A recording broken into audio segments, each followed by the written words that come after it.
La tormenta se desató sobre San Juan del Río como un pleito viejo, repentina y ruidosa, dejando los vuelos en tierra y los planes de viaje hechos trizas. La agente en la puerta se disculpó con cortesía, pero firme no había forma de reprogramar hasta el domingo. Podría haber esperado tal vez, debería haberlo hecho, pero algo me jalaba desde el fondo del pecho, un tirón callado, pero constante. Así que tomé el siguiente vuelo a Querétaro y salí al calor pegajoso de una tarde de verano en el Bajío, con mi maleta en una mano y un plan improvisado en la otra. No era mi estilo llegar sin avisar. Adrián y Marisol habían ofrecido quedarse en la casa mientras remodelaban su cocina. Es un ganar-ganar, había dicho Marisol, con esa sonrisa suya suave y brillante como el sol en el lago. Nosotros cuidamos todo y tú no te preocupas de nada. No me había preocupado, no de verdad. Si acaso me sentía extrañamente reconfortada al imaginarlos y llenando la casa de vida mientras yo no estaba. Me los figuraba viendo películas en el sillón viejo, sus risas rebotando en la cocina mientras preparaban la cena. Hacía tanto que no sorprendía a nadie. Pensé que tal vez se sentiría bien. El taxi se alejó con el crujir de la grava bajo las llantas y me quedé un momento parada al pie de las escaleras del porche. El jardín estaba medio salvaje en las orillas, como si nadie hubiera podado el romero o hablado con cariño a las tomateras. Sonreí para mis adentros, imaginando el intento a medias de Adrián con el jardín.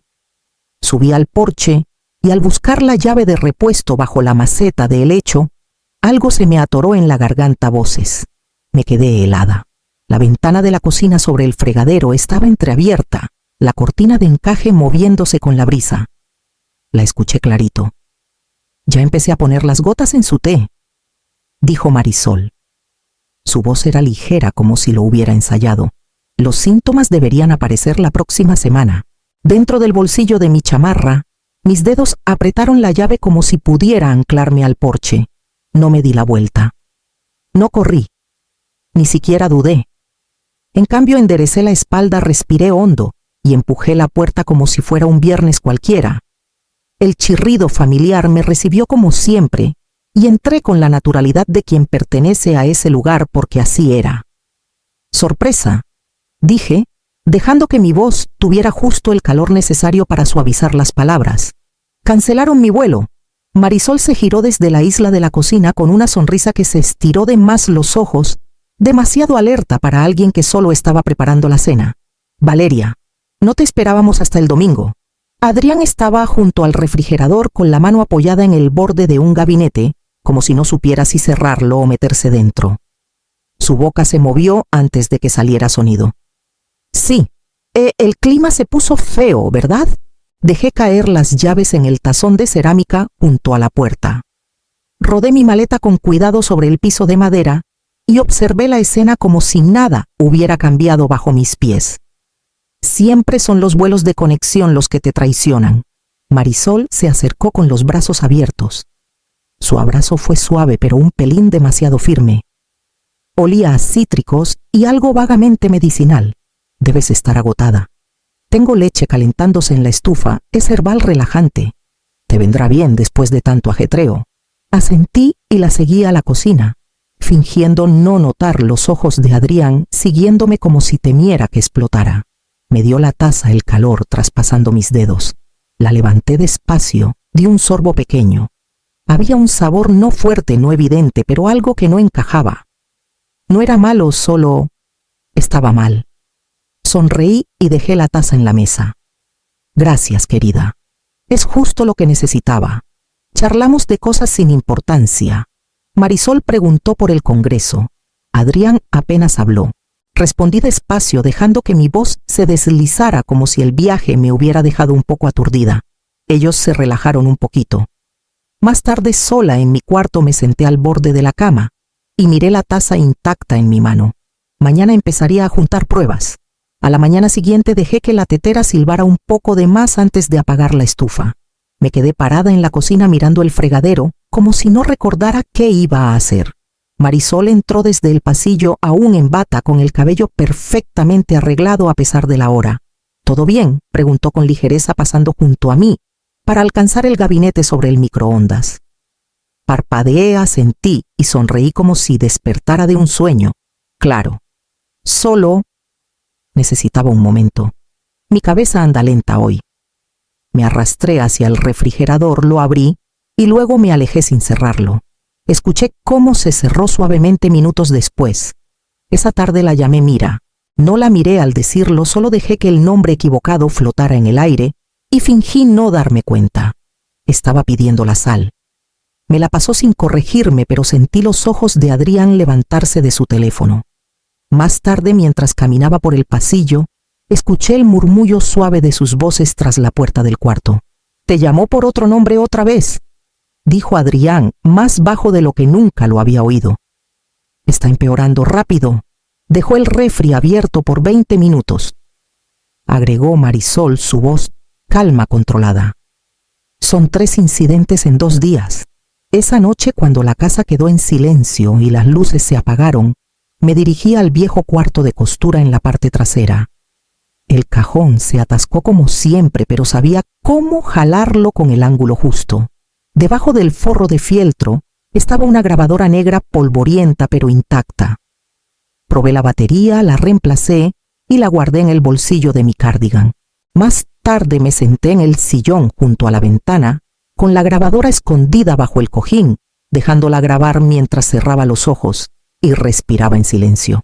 Ellos pasaron por el pasillo fuera de mi puerta, susurrando de nuevo sus voces como manos rozando algo que aún no sabían que cortaba. Al volver a mi cuarto, guardé la grabadora en una carpeta manila, garabateé día 1 en una nota adhesiva amarilla y la sellé. Esa noche me senté al borde de la cama, con las luces apagadas, dejando que el peso del silencio llenara el cuarto como niebla. Siempre había sido buena para mantener las cosas en calma. Antes pensaba que era fortaleza dejar pasar la tensión sin echarle más leña, suavizar las conversaciones, cuando Ignacio se ponía demasiado cortante con Adrián. Creía que ayudaba. Ignacio nunca gritaba, pero sus palabras cortaban igual. Tenía expectativas, y cuando Adrián fallaba, perdía las llaves, olvidaba citas. Abandonaba la carrera de administración.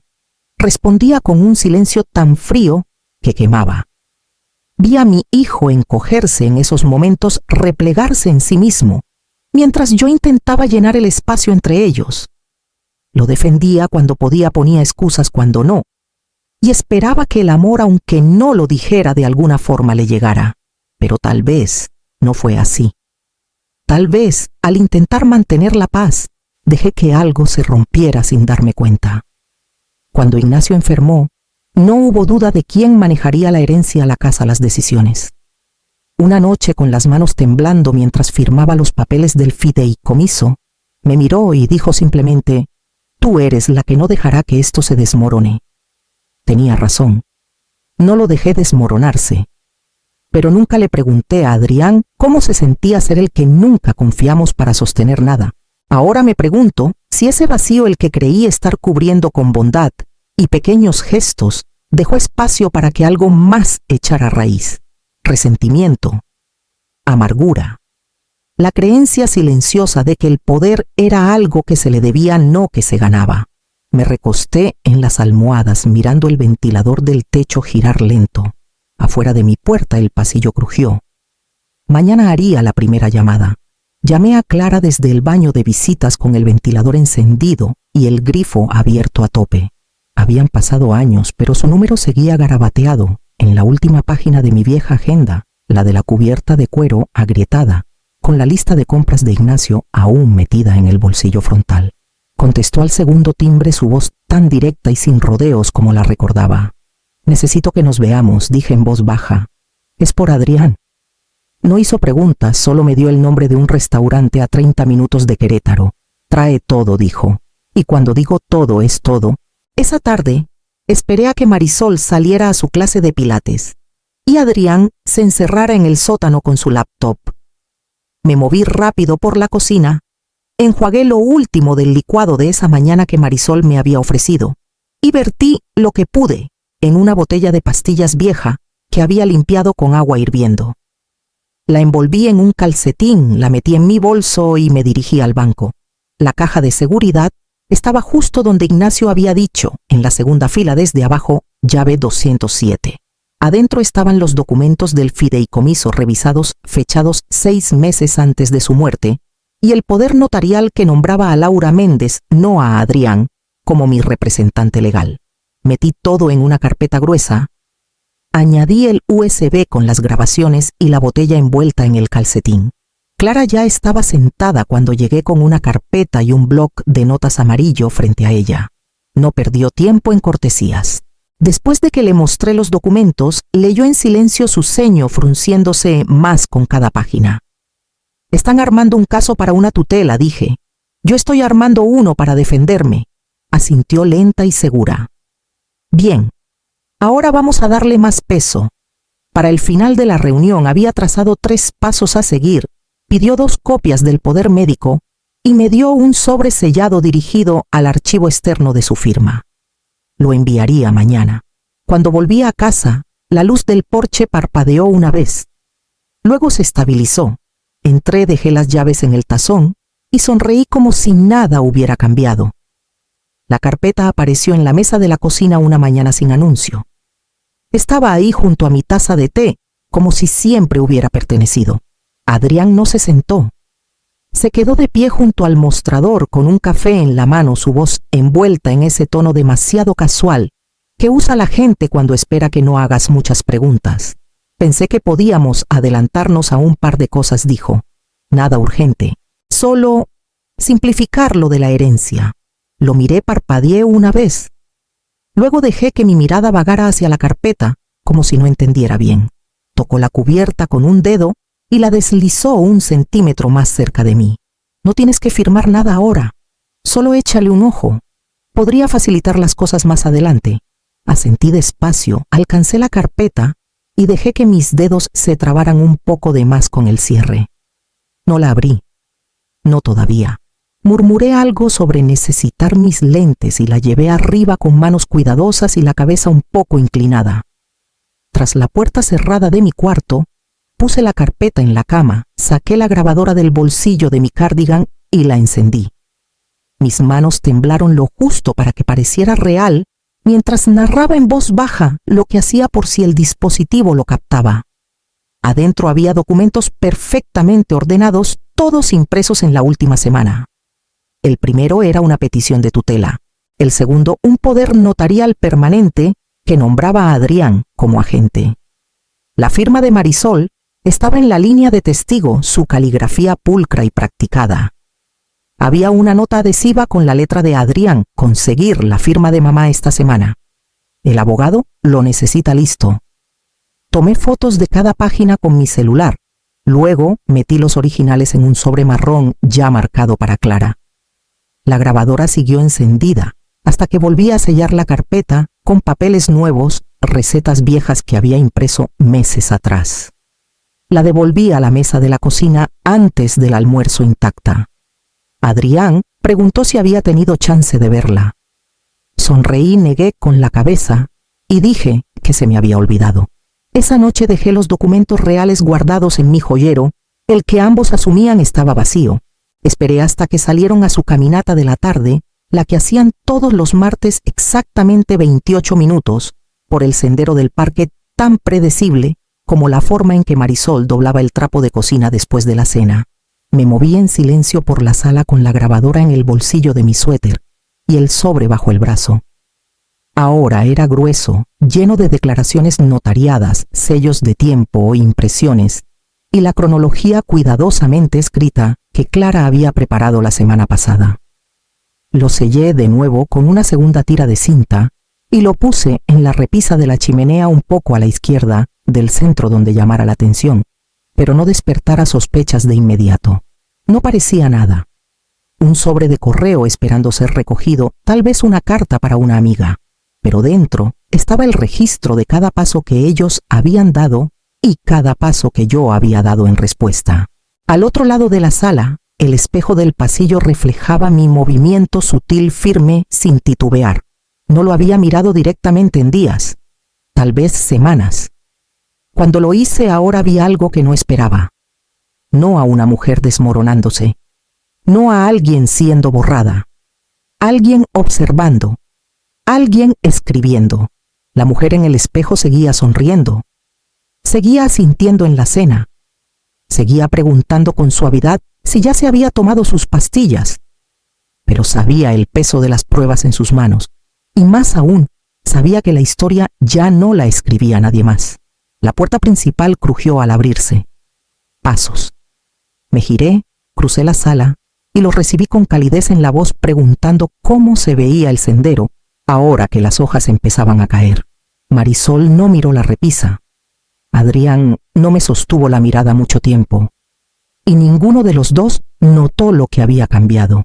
Eran poco más de las 9 cuando escuché el roce rápido de pasos firmes y decididos cruzando el pasillo como el eco de algo que se deshacía. Estaba en el estudio doblando sábanas con un ritmo tranquilo, con las noticias de la noche, susurrando bajito desde la radio de la cocina.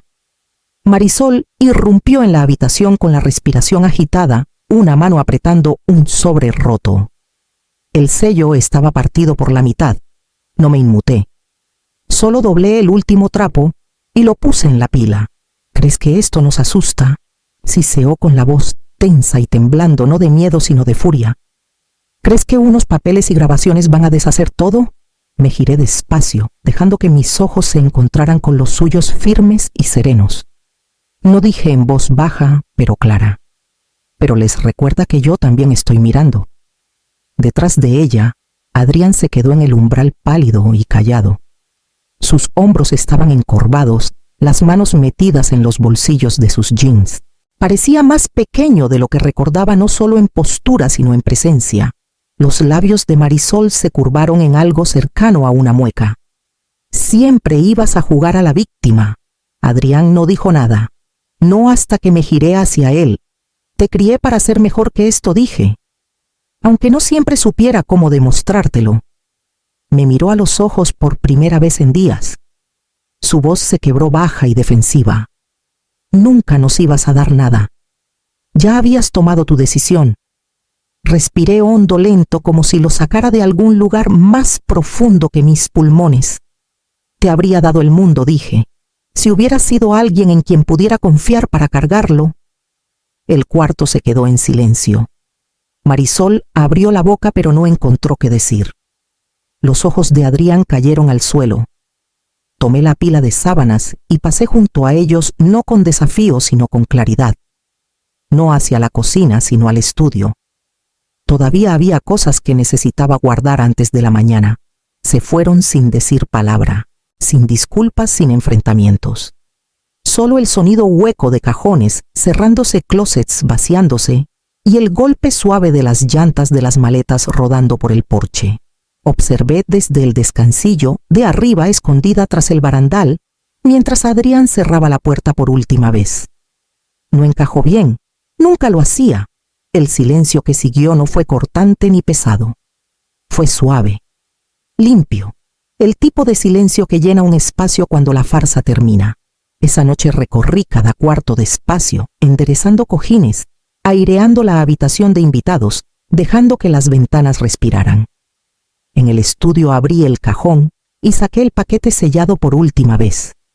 Revisé cada documento, cada firma, y los puse con cuidado en el nuevo folder de cuero que Clara me había enviado. El fideicomiso ya era oficial, rebautizado en honor a Ignacio. El Fondo Ignacio Valdés por la Justicia para Adultos Mayores empezaría a aceptar solicitudes de subsidios en otoño. Ya había transferido la primera ronda de activos. El resto seguiría en semanas. Laura había confirmado que todo estaba seguro, protegido e inalcanzable para quienes alguna vez asumieron lo contrario. Me senté en el porche mientras el sol se hundía tras la sierra, el jardín zumbando suavemente abajo. Sin movimiento dentro de la casa, sin pasos en el pasillo. Solo la brisa y el aroma del romero subiendo desde las macetas cerca de las escaleras. Ya no estaba esperando ni a que Adrián llamara, ni a que Marisol tocara, ni a que se arreglara algo que nunca fue mío para reparar. La casa era mía otra vez. No porque hubiera luchado por conservarla, sino porque al fin entendí que nunca estuvo destinada a rendirse. Llegaron una mañana luminosa, 3 jóvenes con portapapeles y chamarras de universidad, los ojos brillando de curiosidad y cuidado. Parte del primer equipo de alcance financiado por el subsidio Valdés vinieron a hacer preguntas, tomar notas, aprender. Preparé café mientras se acomodaban en la sala.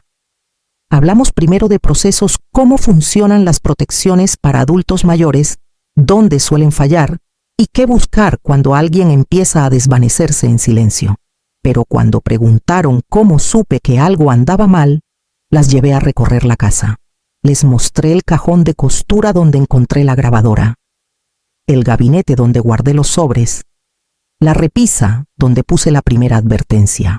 En el estudio abrí el cajón inferior y saqué la copia extra que había guardado la petición de tutela El Poder Falso y la nota garabateada de Adrián como si fuera una tarea cualquiera.